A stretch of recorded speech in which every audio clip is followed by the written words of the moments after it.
Welcome to How to Create Diverse Stories Without Tokenism. I'm Victoria Stagg Elliott, and I am one half of Elizabeth Andre, who writes this kind of stuff. I write with my lovely wife Karen, and my preferred gender pronouns are female. Let's see, what else is in my notes? We write best-selling, award-winning lesbian romance, paranormal adventure, and I want to talk a little bit about the history behind this panel idea. Is that we kept getting praised for the diversity in our books, which was actually not very conscious. We write diverse fiction. I don't know why we write interracial romance, but we do. Write what you know is terrible advice. But we live in a Chicago neighborhood that's quite diverse, and we were basically writing about what we saw and the people who were in our lives. And when people kept saying, oh wow, you write this really, they called it easy diversity, I'm not sure what that means. And it just made me think, well, how do we do it? And if we did it, is it possible to actually teach other people about this concept? So that was the genesis for this panel. The handout that you have is a blog post that's on Medium. So if anyone wants it electronically, it is on medium.com. There is a contest. If you sign up for our mailing list, you get entered into a contest for ebooks. We're also going to be giving away some paperbacks at the end, but that's if you ask a question. So think of your questions. And I don't know why my voice is suddenly scratchy. But anyway, I'm going to introduce the panelists. We're going to start with the lovely Karen Shoffner, who I'm married to. Anyway, take it away, honey. Yes, my name is Karen Shoffner, and I guess I'm still not quite sure. I thought about this, how to teach someone to write diversity without tokenism, but I'm going to try today to put my thoughts in order. All I know is that's the world that I live in, so it's not too hard for the most part, but we'll see what I can come up with today to help you all if that's something you're interested in doing. But I'm glad you're all here, really glad. Thank you. Hello, I'm C.B. Lee. I'm the author of the Sidekick Squad series. I realize now on the other panels I haven't introduced, I have like some fancy things, and I forgot that I was sometimes fancy. I'm nominated for a Lambda Literary Award. I have a Rainbow Award, and Not Your Villain was named on the American Library Association's Rainbow List. And fancy things have happened, which is cool. And it's exciting that like more and more people are recognizing, or like just the fact, it's still foreign to me that like someone has read my book. So every time it happens, I'm like, oh, you read my book. The Sidekick Squad is about a group of queer teens that take on a corrupt government superhero agency, and it's teenagers who are all, they're all like kind of best friends, and there's the core group. One of the interesting things about tokenism, someone once asked me, was like, oh, are there any straight characters in your book? And I was like, sure. There's like, there's some, but it's the focus of my book is just centering that queer narrative. Those are my books. So I'm Rachel Gold, and I made notes in case I forgot who I was when I was talking to you all. But you'll be pleased to see, since I know we're at ClexaCon, I was like, oh, I should just say, like, my fandoms include BioWare games, World of Warcraft, Marvel Comics. Also, I'm the author of 5 queer and trans young adult novels. Thanks. Starting with Being Emily, which was the first young adult novel to tell the story of a trans girl from her perspective. And has won some awards and came out last year in a new edition that I got to expand. Yep. And then my latest will be out officially in May, so I've got early copies here, and is a book where I kind of interwove 2 kids who are dealing with gender identity and implicit racism, and are dealing with that through the lens of comic book superheroes. So sort of how do we bring what we've learned from superheroes to tackling these things in our everyday lives? And I identify as a non-binary lesbian, but I'm basically unmisgenderable. So my pronouns are she, her, they, them, but you can really use any pronoun for me and I will be fine. All right. Oh, and my pronouns are she, hers. Thank you. Excellent. So let me start on a positive note. So what examples of diversity in literature, movie, TV, etc. make you happy when you see them or read them? How many do we each say at a time? Like what kind makes us happy, or like what Yeah, some is currently examples, making me happy? Let's make like 2 or 3 examples. Sure. 2019 is already like amazing. I'm just so thrilled to see all the new content we have, and so I Wish You All the Best by Mason Deaver, non-binary author, non-binary protagonist. That book comes out very soon. There's so many. We had Girls of Paper and Fire on the New York Times bestseller list. Queer Asian Girls on New York Times bestseller list. We've had so many amazing books and authors debut, and I feel like the landscape of publishing is becoming more and more. We're more and more visible, and more than ever before. I think someone made a list that was like, over like 100 books in 2019 that are out are like. Not like they were just trying to make a list and they couldn't get them all on the list because there were so many, which is great. Yeah. That's what I'm excited about. I would say my current fave this year is Hurricane Child, which is a middle grade novel about a 12-year-old lesbian in the U.S. Virgin Islands, and it's just so sweet. It's the purest book. And I love that it's super specific in terms of setting, but it felt very universal to me. So it very much proved like you don't have to have an all-white setting to have a universal story. It destroyed that myth. Yeah, and it's adorable, so read it. And then I'm going to say comics. I'm going to do comic books and games a little bit. So America Chavez, of course. Yes, thank you. And less well-known, Angela, Queen of Hell.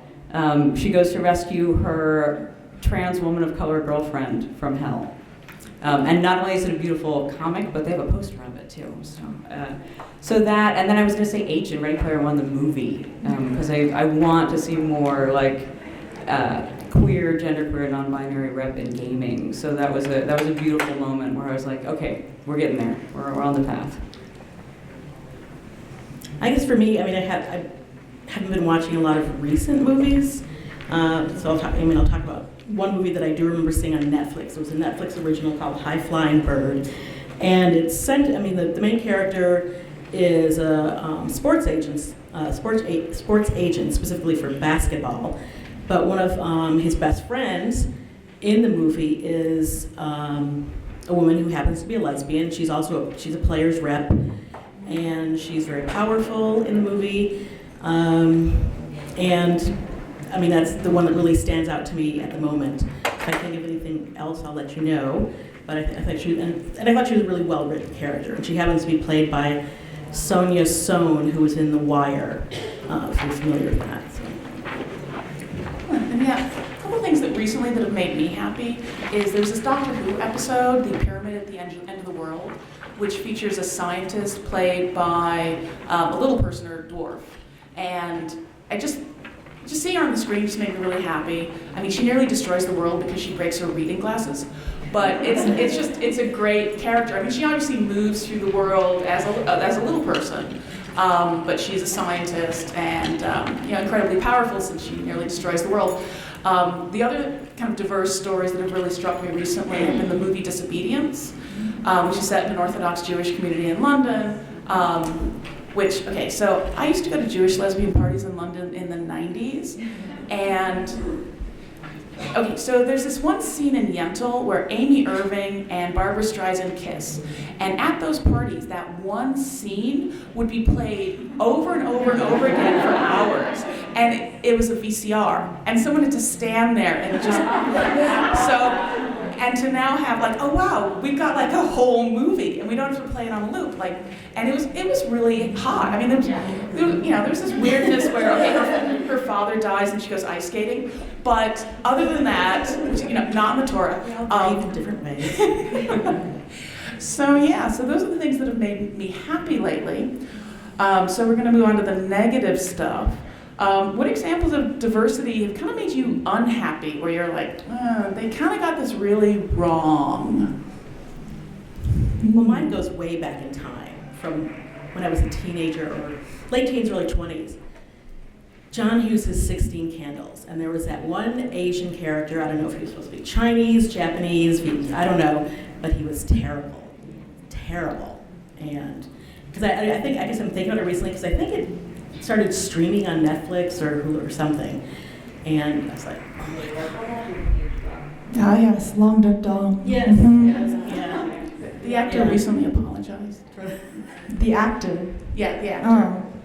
I mean, I have a lot of feelings about that. As an actor, at that time when you're deciding how do I take a role, how do I decide not to take a role, you don't know what the context of that role is and what roles are being offered to you. Yeah, and I don't blame him at all. Mm-hmm. I blame John Hughes, I blame him.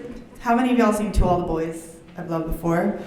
There's it's cute, really cute rom-com on Netflix right now starring Lana Condor. It's based on a book written by Jenny Han, and it's a really sweet love story, and it's great, super cute movie. And there's a scene where all the sisters are watching 16 Candles, and the boy, Peter Kavinsky, is like, isn't this racist? And they're like, yeah, but we're not, but like the context of like, why is this movie important to them?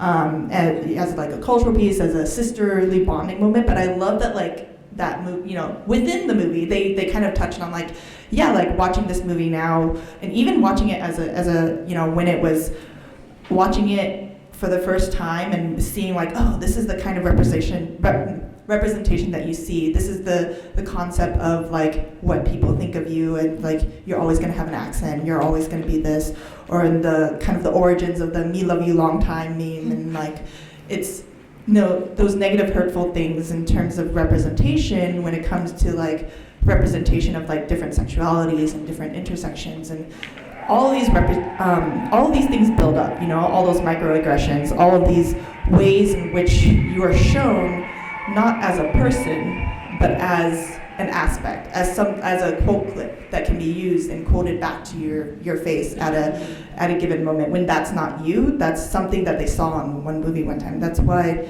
it's so important when we're thinking about these stories that like when we think about like who wrote this, why did they think it was funny, and to really just unpack that, because there's so much representation that is.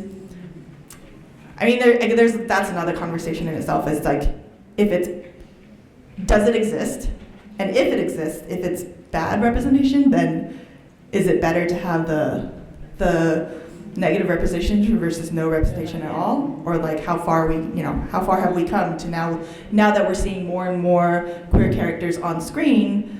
What's the context? Is that if there's a bisexual character, are they dead? Are they a stereotype? And like there's so many feelings. So on my list, I did generalizations, not specifics, but I think we can think of many examples of narratives, TV and movies with trans women where like their transness is evoked in that mirror moment where they're like putting on their wig and makeup and dress. I could never see that again and be perfectly happy. I could also never again see trans people getting beat up and be perfectly happy. All trans people being binary. Or if you get a non-binary person, I feel like I'm seeing a lot of all the non-binary people are assigned female people wearing masculine clothing. Like that's what non-binary is, and it isn't. So I'd love to see us break out of that.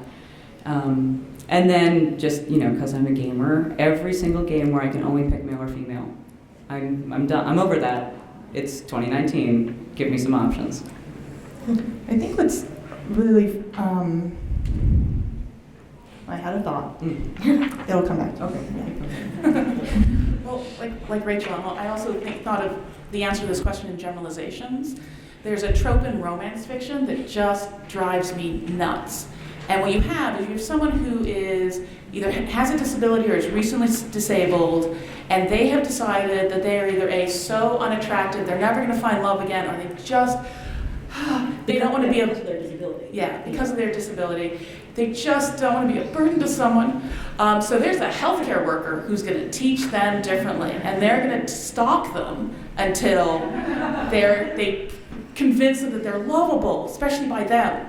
And that is wrong on so many levels. I mean, medical licensing, the value of people with disabilities. People with disabilities actually do see other people besides medical professionals in their lives. I mean, you guys get it, why that's awful, right? So I can stop. But anyway, that is what really just drives me nuts. And I couldn't name any specifics, because every time I see a book with that trope, I'm like, no. It's the whole I will teach you that you are valid to love. Yeah. And that comes back to, because I did remember my thought on what really irks me is when, bless you, there's a, we don't exist to teach other people about empathy, and we are not your, when someone's like, oh, this story is so inspiring, or like, oh, you're so brave for doing, Leaving the house. and it's there's so many layers to why that can be uncomfortable, especially when it's a part of your daily existence, or in stories when you're talking about the pain, and it's so much media, our pain as an LGBTQ community, if you're what you're going through, the coming out, if there's bullying, if your family, do they accept me, and all of this pain is really tightly woven into our narratives and story, and it's hard because we carry so much pain already that the focus on it is kind of unsettling to me, especially me, because then that's what people think that's all we are, that we can only have pain, and that's why I want to have more joyful stories, because if the only time that you get to see this character is that it's because of that war, or because this is a slavery narrative, or this is a narrative about bullying, or this is, I want to see trans kids being superheroes. I want to see lesbians going to space, which I want to see. Oh, I did have a book. But we'll do bookmarks. Just getting to exist as a full human person, and not just paying for other people to be oh yeah, you went through that, and now I learned, and now I'm a better human. You said that, and I'm just remembering this flashback to high school, which is bad enough. But it was in, I think, a philosophy class, and I remember this guy who was, straight A student, jock, big man on campus, and he said something that just made my skin crawl. Right now my skin is crawling again, but he said something to the effect of that God put handicapped people on the earth so we can see how much, better our lives are, or something like that. And I'm thinking, oh my gosh. But I think there are people who still think that, who believe that, and that's not a good look if that's what you end up writing, that the person who is handicapped in your story, their only function is to teach, the so-called normal people around them to be better people, or to appreciate their own lives more. So that's, yeah. Mm-hmm. So what's your process like when it comes to incorporating diversity in your work? The main characters, secondary characters. I feel like bit characters always get kind of forgotten, but I think they're important for diversity as well. I kind of want you to answer that first, because I really want to hear your answer. The both of you. Well, how do we do it? It never occurs to me not to have some sort of diversity in our work. I just can't imagine it, and I think it goes back to where I grew up in suburban Chicago. It was a predominantly white suburb. We were the second black family to move into that suburb, and that was not always fun. So I grew up in a world where, well, in a lot of ways, I was the token. I was almost always the only black kid in my class. And in fact, oh my God, another high school flashback. My guidance counselor, terrible man, but it was time to tell our guidance counselors, these are the classes I want to take next semester. And I was going down this list of honors classes that I wanted to take, and he said, well, you can't take those classes. I said, what do you mean I can't take them? He said, but you failed English. And I said, no, I didn't. And he said, oh, and he looked, oh, I thought you were Michelle, the only other black girl in the class I had. And I'm like, oh my God. But anyway, and I didn't have very many examples, well, practically none. In most of the places, going to school, there was only one black teacher in the whole time I was in school, K through 12. Yeah. Looking at TV at that time, so this would have been like this late 70s, early 80s, when I was watching a lot of TV mostly. So there weren't many stories that I could relate to. There weren't hardly any people I could relate to. So I just think if I do think of it consciously, it's very important for me to write stories not just with people who look like me or had experiences similar to mine, but to understand that it's not just a black and white world, even though that's the world I grew up in. There are other ethnicities and races that I could incorporate. And so I think that's my process, is thinking, how can I tell this story in a way that, I'm saying this badly. I can't think of the right word right now.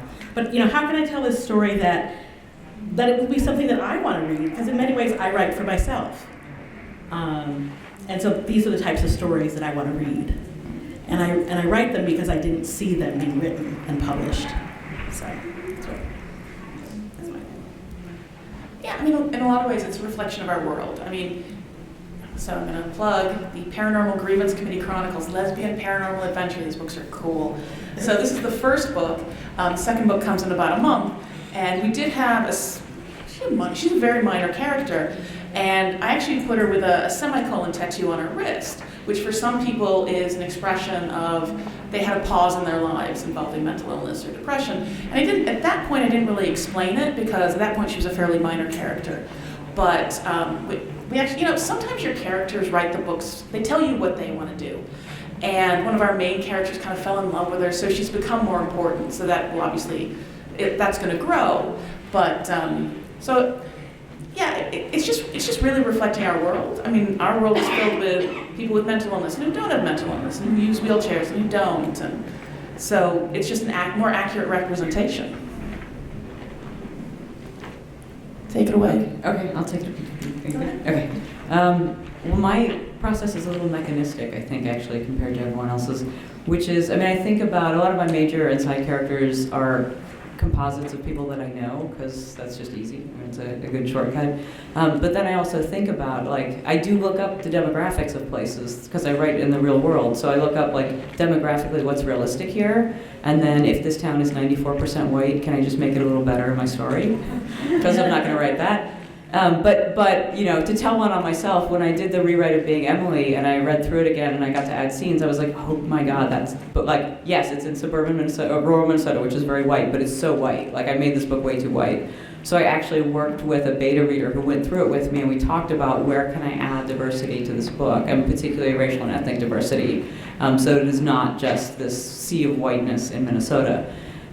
So I was very grateful that I got to do that. And happily, after Being Emily, I had gotten, as early writers, we don't always have all the pieces in hand, you know what I mean? I'm plot is hard, and just consistent characters is hard, and so then sometimes pieces fall out. So I think as I've had more practice as a writer, I get more capable to say, okay, I can include more kinds of diversity because I can think about more kinds of things in this story. And I'm going to include diversity for two reasons. One, so readers can see people who look like them, but also sometimes diversity is doing work in a story. And I'm making a point. My third novel has a character who's bipolar, and I really wanted to make the point that her disorder is never going to move the plot. It's never oh, she went off her meds and got manic and that moved the plot, which drives me crazy. That she actually gets to be the romantic desired other, and she gets to be heroic. So in that case, so diversity's in there either for one of two reasons. So it's either doing a job or it's doing another job.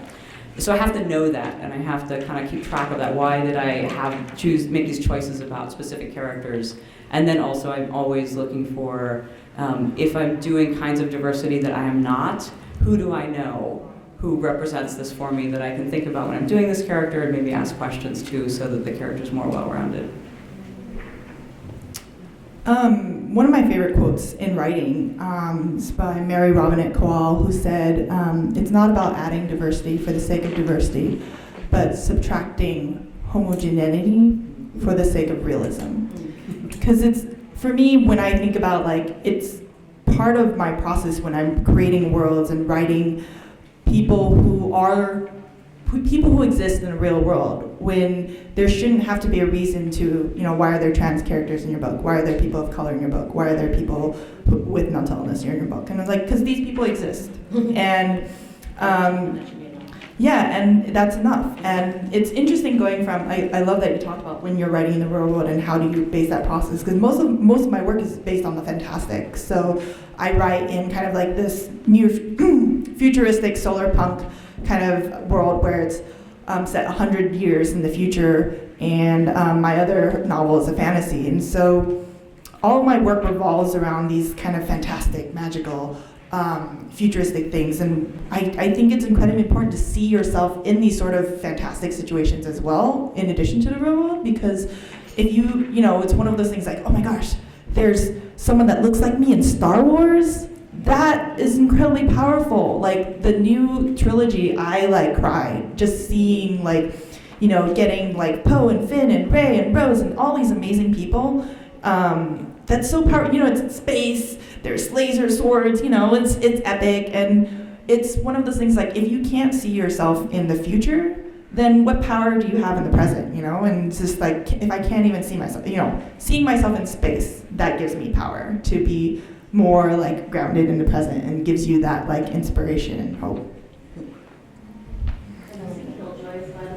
It's on my list. Yes, yes. Wow. Now it has been bumped to the top of my list. I'm writing that down. Killjoy. Excellent. Good recommendation. It's on sci-fi.com. I don't know if the first season is 3 or whatnot, but yeah, it's only season 4 now. So yeah. Cool. Thank you. Thanks. Yeah. What's your process like when you're creating a character who's not like you?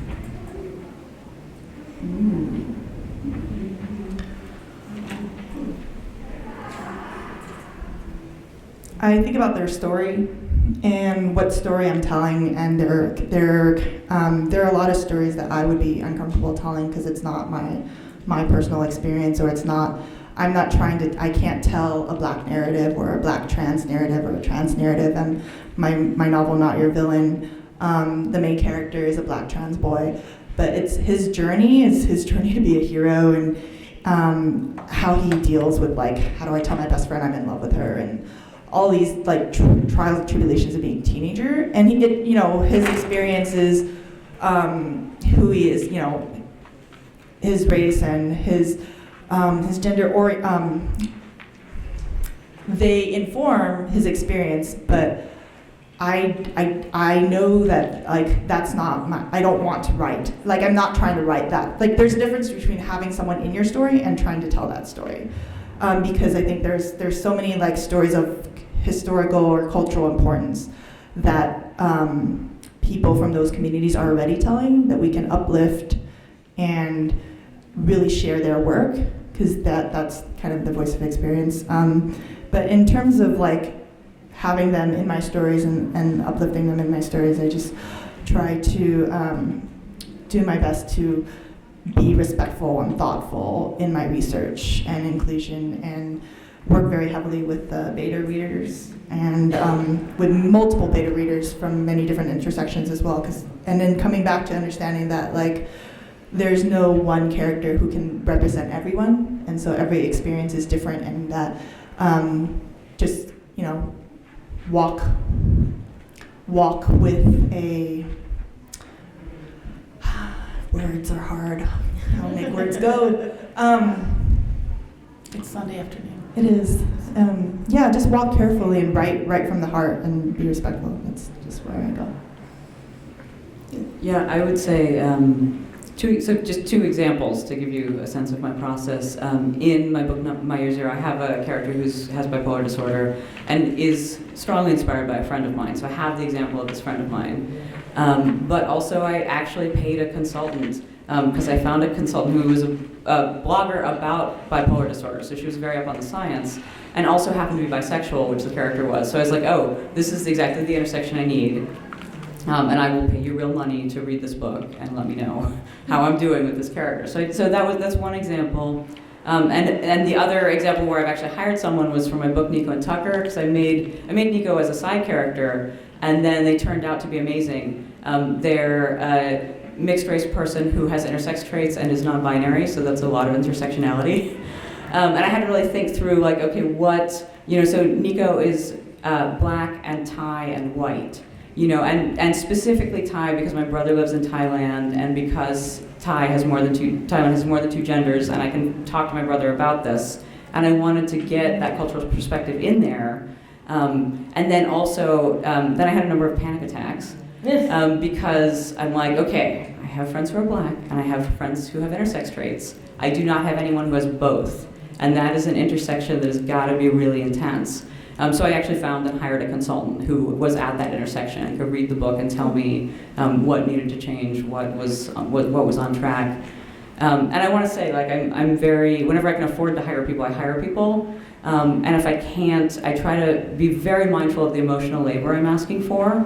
In any of, I mean, even if it's my own, gender stuff, and I just want another non-binary reader, to read a non-binary character, I know it's emotional labor. I know I'm asking someone to do something that could be difficult for them. So I try to be very respectful about how am I trading out time with you, like what am I giving you back, so that I don't just ask and take and expect. Because I think there's too much of that sometimes in the community that uses beta readers, that it's just like, oh, of course you'll beta read this for me. It's like, no, like let's, what relationship do I have? What can I give back to you for doing this immense favor for me?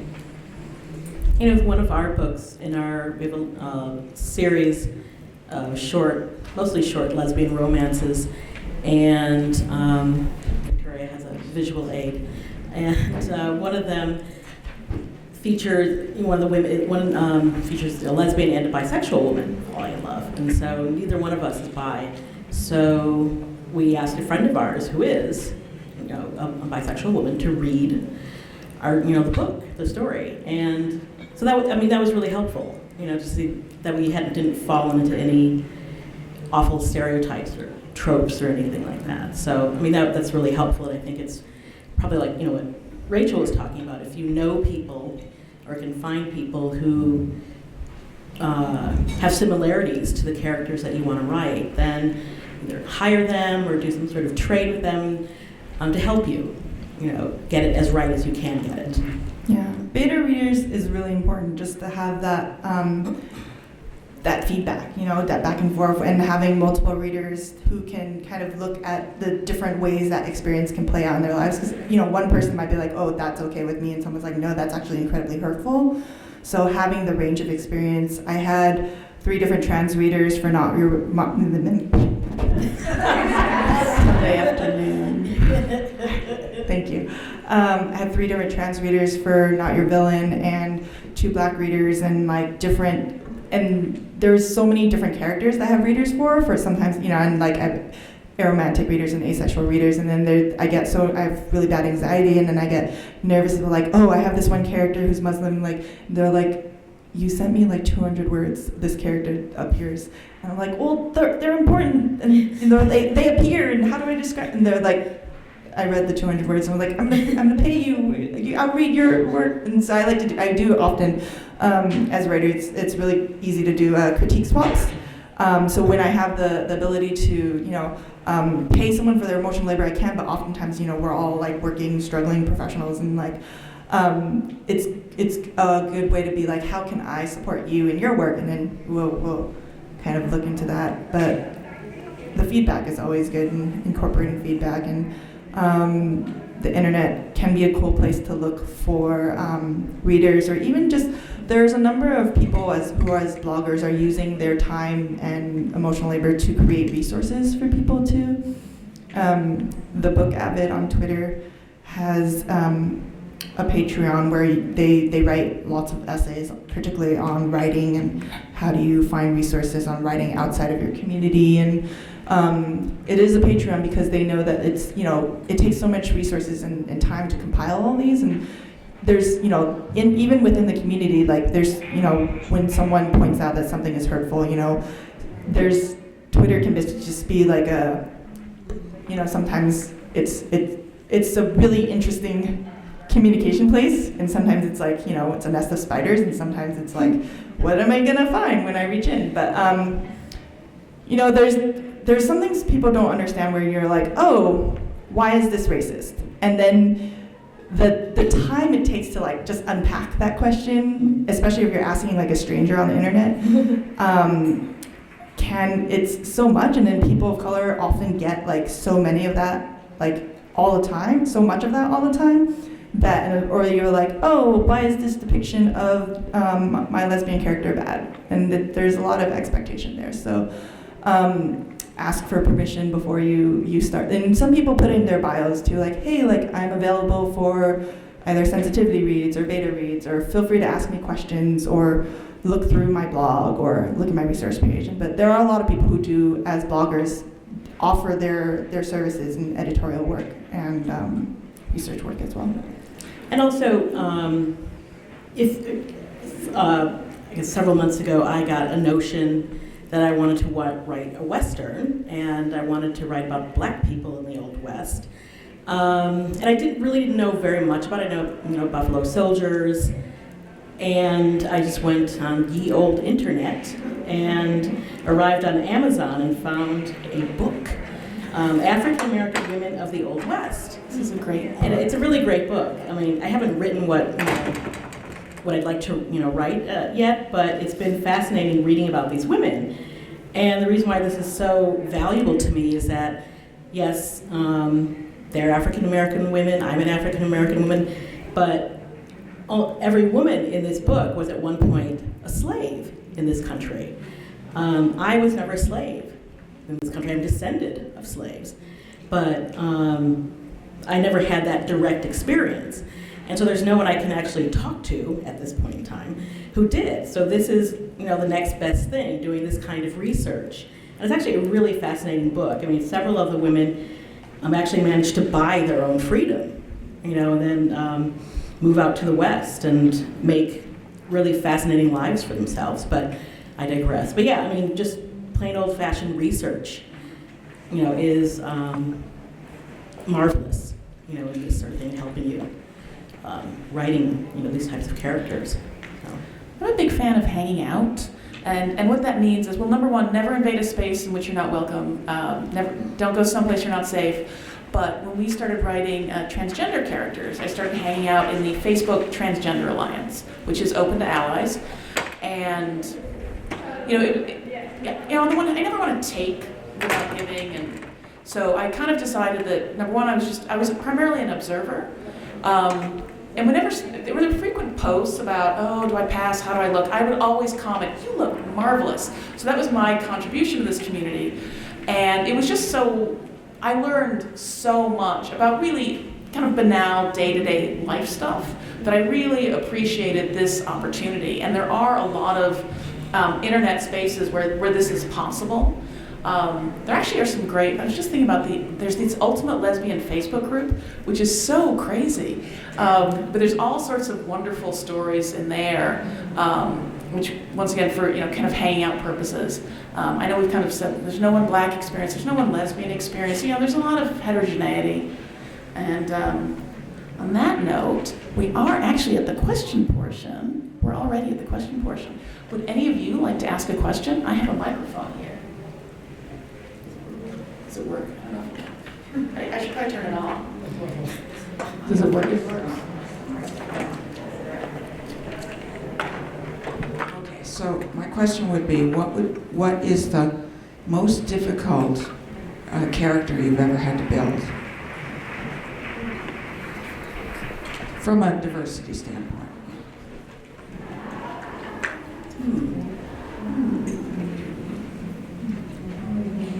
Okay, I'm gonna go first on this one. And on my list of most difficult, there's like 10 who are very close together. So this is not the most difficult by far. But in my latest book, In the Silences, it's about a white non-binary teen who falls in love with a Black bisexual teen. And so in writing it, the first time I drafted it, so Kaz is the main character who's in love with Aisha. First time I just totally fucked up like all of Aisha's plot. And I had to throw out 2/3 of the book because I was just like, she just didn't have, I just did not give her agency, partly because I didn't have enough information. And so then I was like, okay, I'm doing this wrong. So first I read a bunch of books, which I really recommend. Reading books are good. But then I'm bringing this apart because my friend Patrice is sitting right there and will hopefully wave, and was generous enough to also like hop on Skype with me and talk about comic books because the kids talk about comic books a lot. And I was like, okay, I just need like a white person and a Black girl talking about comics. Can we just talk about comics for an hour? And so that I can like actually hear how this is going to sound and get it on the page. And then you also very sweetly walk me through some scenes where I was like, okay, I want to do this kind of scene. Like, here are 3 different ways it could go. Like, will you help me think this through? And that was really great. But yeah, it was a very hard process in a way because I grew up in a really white suburb. So like, when I was a white teenager, there were not black teenagers around me. So having that, trying to build that setting and build it in a way that delivered exactly what I wanted it to. So now I'm now very proud that Aisha's awesome in the book, and you know, there's a great deal of sweetness and connection between the 2 main characters because I was willing to throw out a bunch of scenes and keep going back to it and wait until I had it right and I had these 2 characters interacting right on the page with all of their contexts and intersectionalities and backgrounds and comic book geekery. Yes. But I gotta say, it hurts to throw out like 2/3 of a book and a bunch of other scenes. So that was the hard part, was like, I cannot fix this. Like, this has just gone wrong. I did it wrong, I'm throwing it out. But could you recycle those scenes? No. Or, no. Okay. No, I tried. I spent like 4 months trying to fix it, and then I was like, oh, I just went wrong. But I mean, use them for something else. Yeah. You couldn't use them. No. Yeah, maybe. Some of the ideas will come. Like, no idea is wasted. But I also, once I realized how it had gone wrong, it had gone wrong because Aisha did not have agency. Okay.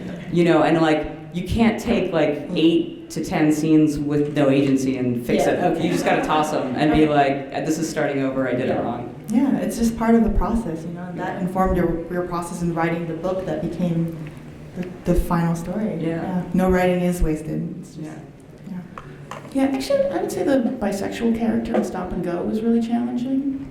And primarily because, you know, she starts out the book in a 3-way relationship with a man and a woman, and then she's dating a woman, and really wanted to avoid that, you know, trope of bisexual sleeping with anything that moves. Like, we were trying to avoid that, but still, you know, sluts are great. Slut shaming is bad. But at the same time, you know, we didn't want her to make a, you know, chaste virgin. So how do you strike? So that was a real challenge, walking that line. Hey, we'll come back. Yes. Yeah, there's I wanted to follow up on it's hard when you're like, oh, is this character playing into a stereotype because they have these traits, or like, it's one of those things that I find that like the show Brooklyn Nine-Nine does really well, because there's no one character, there's multiple characters from, you know, we have multiple black characters, we have multiple Latinx characters, we have multiple queer characters. And so you don't just get like one character if they like a thing or they're passionate about something or they happen to be something that then it has to somehow define them. And so there's a lot of nuance in how you can write that, and I think you're doing it really well, yeah. Go ahead.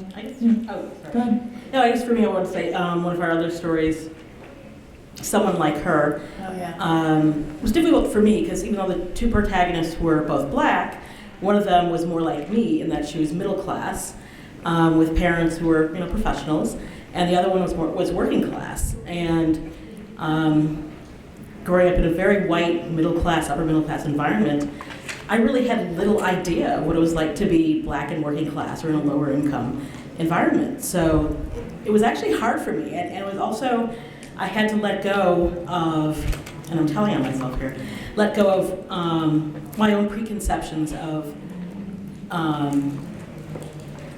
black people who were working class, because I had in my head, just talking about the way I talk, and my mom, I remember her telling me one time that I get something along like she liked the way I talk because she said, I don't want you talking that old mess. And so I had that in my head about that certain black people talk a certain way, and that was bad. And so I had to work through that in writing this character and to be able to write an authentic, accurate character, you know. So that was a tough one for me. So again, black people are not a monolith. Where's the microphone? It's right here. My question is totally self-serving for you ladies. I do audiobook books for living, romance audiobooks. I was wondering, do you have audiobooks, and how do you go about finding your people if you do? Not yet. We want them. don't Give us have your audiobooks. card. It's right here. And, would you like it? Of course. I like short stories. Excellent. I spend so much time narrating long stories that when I read, I like to keep it short. So, but yeah, the one side is my steamy romance thing, and then the other side is my real name and all that. Who's next? We had a question. Way at the back. Could you pass the microphone way Yes. at the back? Sorry. So I heard at least 3 of you mention sort of romantic or sexual orientation as an important role for characters. And I'm a writer, but any relationship is hard. And you mentioned like a lesbian and bisexual relationship, and then CB, you had mentioned like an aerospec person. And I'm interested in how you go about writing a relationship, a romantic relationship in specific, with people whose whose like romantic or sexual orientations are different from each other. You know what I mean? Because that seems really tough to tackle. It's an interesting question because, okay, so our main romance series, and do come on up and grab a free book, but our lesbian light read series, I mean, they're light for a reason, so we don't really deal with identity. I mean, the word lesbian is actually not usually used in the book. And the only reason we mentioned the bisexual character's sexual orientation was because it was different from the lesbian light reads. It's a good question. I mean, we write deliberately low drama romance. You know, like romances tend to kind of have hiccups because someone got food poisoning. You know what I mean? Not because, oh my God, the world is over. Well, and then in this particular story, the one with the lesbian and the bisexual woman, the story ends where they've declared their love for each other, but we haven't, the rest of the story, how the relationship actually plays out and whatever other hiccups they encounter, we don't know because, it ended, it was a happy ending, they're together and everybody's happy. Oh yeah, and they never have another problem. No, ever. Yeah, I think it's important to see in books more and more, especially that romance isn't the only form of love, and that it is oftentimes, I feel like it's very, it's a point of focus in many books, especially where this is the end-all be-all, and for many people that's not an end-all be-all, where whether they are on the aromantic spectrum or whether they don't see that as a priority, or and writing an arospec character was very interesting, as I'm on the aromantic spectrum, and so I puzzled out a lot of on Emma's, who's the third book in this series, Not Your Backup, which is out on June the 4th. Writing that relationship was a journey in which I really wanted to show this developing like queer platonic relationship, and how that intimacy, that was an important relationship, and that closeness was visible and present as well. But I think as we're starting to see more and more ace authors, aromantic authors that are publishing their works, and I'm really looking forward to seeing those stories. And the more stories there are, then the less like pressure there is for those who do exist to be like, oh, now you have to. I have a lot of anxiety about this book, but it's challenging in general, just in terms of because romance itself is a huge genre, and it's wonderful, and it's a powerhouse in terms of especially for like women and the LGBTQ community and people of color, because we get to have agency. We get to have agency. We get to have that hope. And so to write a story where romance is not the focus and kind of redefining that was an interesting journey. But I'm looking forward to more. I think there's Claire Kahn's book, Let's Talk About Love, 2018 is a good recommendation. Erica Cameron, who is asexual, also wrote a really cool sci-fi series.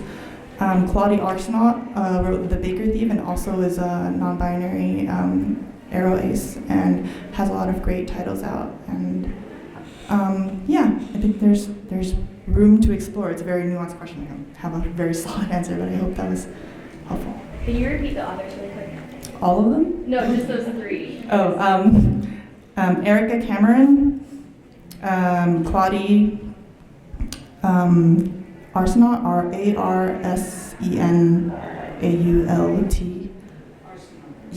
Yeah, they're French. And Claire Kahn, Kann. That's a recent YA. And if I can stretch the question for a minute, because I just wanted to say also, I mean, more of what I'm writing, and I think more of what we're seeing, and how I hope to see way more of, is also including gender diversity and different kinds of body dysphoria that aren't just the binary trans dysphoria, seeing those addressed in relationships, and how people are matching up in terms of sexuality and gender. You know, like, what if your sexuality is this, but my gender is these three, and only two of my genders match your sexuality? Are we cool? So we're starting to get there, and then also I think there's a great nuance with mental illness. You know, if I've got trauma, if I've got anxiety, if I've got depression, you know, sometimes I don't want you to touch me. I really just hunger to see more and more young adult stories, especially because teens really need to see this, where you're having these conversations about, like, here's what my body means to me, and here are the ways I want you to interact with it. Because I think we all need to learn how to have these kinds of conversations about, you know, bodies are very rich maps of territory where they're not like one-dimensional things the way we see on TV. So I hope we get to see more and more of that in fiction years to come. Excellent. Would you like to come up and grab the microphone? Because we really want to hear what you have to say. And you can grab a free book. I would love to. Thank you. This is so fun to be here. Okay. My question is, have you ever had an instance where someone reached out to give you feedback, a reader, and they said, that didn't actually make me feel really good, the way you wrote that. And if you have had that happen, how did you respond and, you know, take that information moving forward? First, I go freak out to my partner for about 2 days, and then I go fix it. So I'm pretty grateful when people tell me. I mean, sometimes there are times when I can kind of gauge that someone just has an issue. Like particularly, I got a pretty negative review about my Jewish character, and I'm Jewish. Right. So I was like, okay, you have feelings, and those are valid feelings, and Judaism and Jewish culture is not a monolith, but I didn't mess this up. Like, this was not a mistake. I got it right. So in that case, then I still freak out to my partner, but then I shut up about it, because there's not really a point in having that conversation on the internet.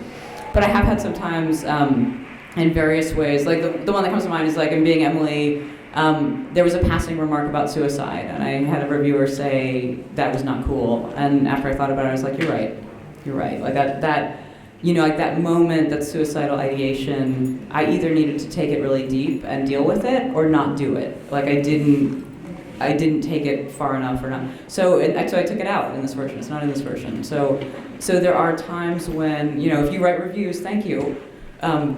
We often read reviews, and then sometimes if we have an opportunity, you know, we can fix something where, you know, on further reflection, yeah, that was a mistake, I'm taking it out.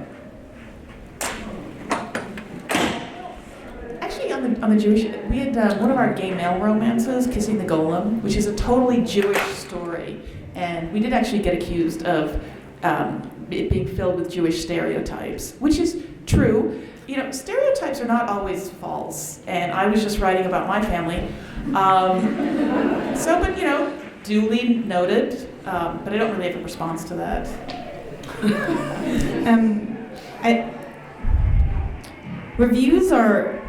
I think reviews are for the readers, but I also gives me anxiety, so I don't read them unless someone deliberately like puts it in my face and like or tags me like, you should read this, and then they have tagged me in it. But in any case, or like, I hope that if someone I've had the I'm really lucky to have readers reach out to me, and all, you know, I hope that in the case that if I have said something or written something that was hurtful, that someone does reach out to me, and I would be open to hearing about it, and acknowledge that I've been hurtful and incorporate that into and learn from it.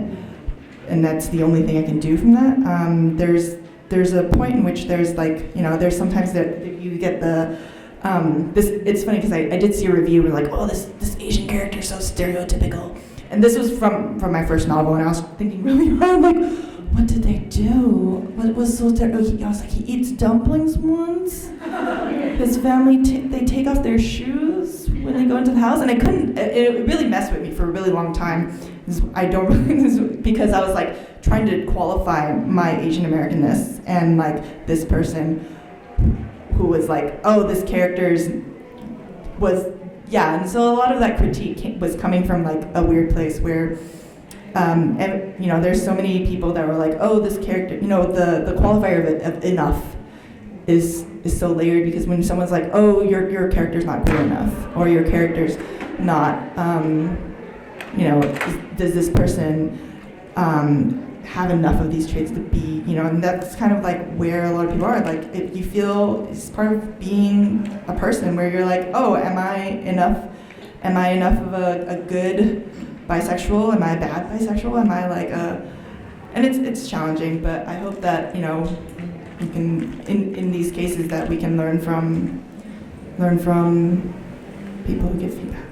So we're almost out of time, but I did see one note. We got two questions. Yeah, you. So I was wondering, what's the best way to buy your books? Do I pre-order on Amazon? Is that better for you than if I find your site and buy directly? Is there something that's monetarily and, you know, promotionally better for you? Buy our books. Don't pirate our books. Yeah, I mean, seriously, buy our books from Amazon, Kobo, Smashwords, Apple, Nook. Just buy them. The best thing is if you review them. So buying them is absolutely wonderful, and pretty much anywhere you buy them from, we love it. But if you really want to make a huge difference, like even a 2-sentence review makes a difference. Mm-hmm. And cross-posting that, whether your platform is Amazon or Goodreads or whatever the site. And you can also request books from the library, and that does wonders, because not only are you able to read the book, then other people in your community can read it as well. So, and you can request them as ebooks as well, because that's really cool. But yeah, thank you. Your voice projection is amazing. Yes. Yeah. That was good. That was good. All right. Would you like a book? And would you like to come up and use the microphone and to take a book? Unless you want to No project pressure. it. My voice sounds weird in the microphone. Okay. So when I started writing, just for fun at the beginning, I had like this problem that I wanted everything to be perfect for the person, because like probably the way I do life for me. And if I didn't do that, I would be like really depressing. Like doing all the sad for things that happen or to happen. So how do you do like realistic? Like, because there's good people in the world, there's bad people in the world, but like in the middle. Such a great question. So I'll go quick. I like to think about the character overcoming. You know, so I'm not dumping on the character. I'm going to give them challenges they can eventually handle that are going to show their strength, and they're going to come out of better than before. Because I also like to make things perfect for my characters. Like, I'm a really optimistic writer. So in that, like stepping up levels of challenges that, you know, they're going to have defeats, but eventually they're going to come through. And then the other thing, since we're on the diversity panel, is you know, getting any character the chance to triumph in an area that isn't their area of diversity. So like my characters with mental illness, it's not about them overcoming about mental illness. It's about them being a mentally ill person who's a badass who's overcoming something else. So. Yeah. So would you like to come up and get a book? You are in time now. Take your pick. We have 1 more minute. Excellent, good choice. That one won awards. Anyone? We have time for one more question? Yeah, we've got basically 60 seconds. Or we can do closing statements. Closing statements. Closing statement. What's your one piece of advice for people who want to do diverse stories without tokenism? Don't start with me, I just talked. Okay. Get out of your comfort zone. I mean, take a different way home from work. Go to something Karen and I on a very regular basis We live in Chicago, which is quite lucky that we can like go clear to the other side of town, go to a completely different neighborhood, see completely different things, have completely different restaurants, go to the Belizean Fest, or the Lithuanian Festival. But yeah, just do something that you do not usually do, no matter how small. We're being kicked out, but go. Be thoughtful, speak with the community, and approach your work with respect and love. Those are my 2 cents. I'm going to say read nonfiction, use the Google. Whatever your questions about, someone has written a guide. Thank you.